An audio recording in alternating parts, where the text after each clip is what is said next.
Then it was decided that we dared to do it with the turbocharger. The story begins at the 1974 Paris Salon.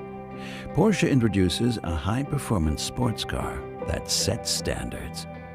And from the very beginning, for many, it is more than a car. My love affair with Porsche started as a 10-year-old when my father took me to the London Earl's Court Motor Show. That was where I first laid eyes on the white Martini Turbo. In the blink of an eye, I fell in love with that car. My first real experience was when I was financially able to buy a 3.3-liter turbo in 1977. I was the proudest person in the world. That was so cool.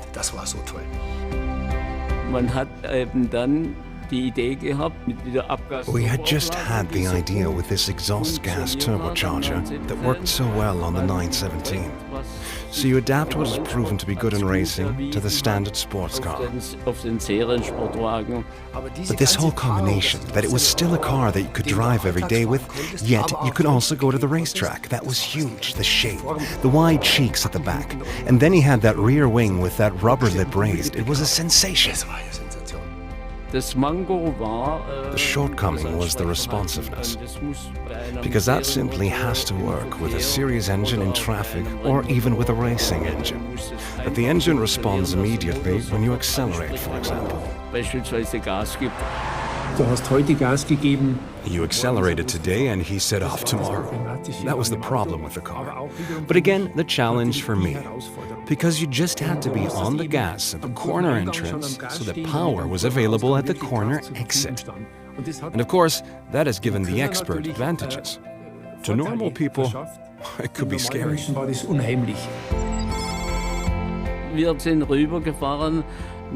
We drove over to Columbus, Ohio, and introduced the 911 Turbo for the USA. This was completely new territory for the journalists. I then had to give a short lecture about what that actually means. But that was well received, I think.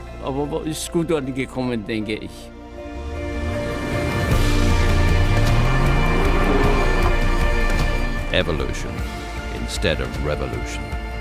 The 911 Turbo has always remained true to itself.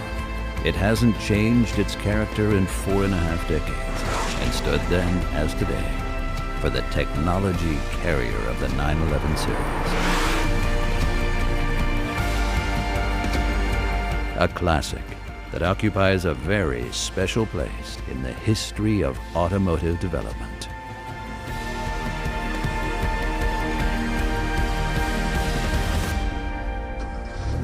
When I drove to the Formula One paddock at the time, everyone came.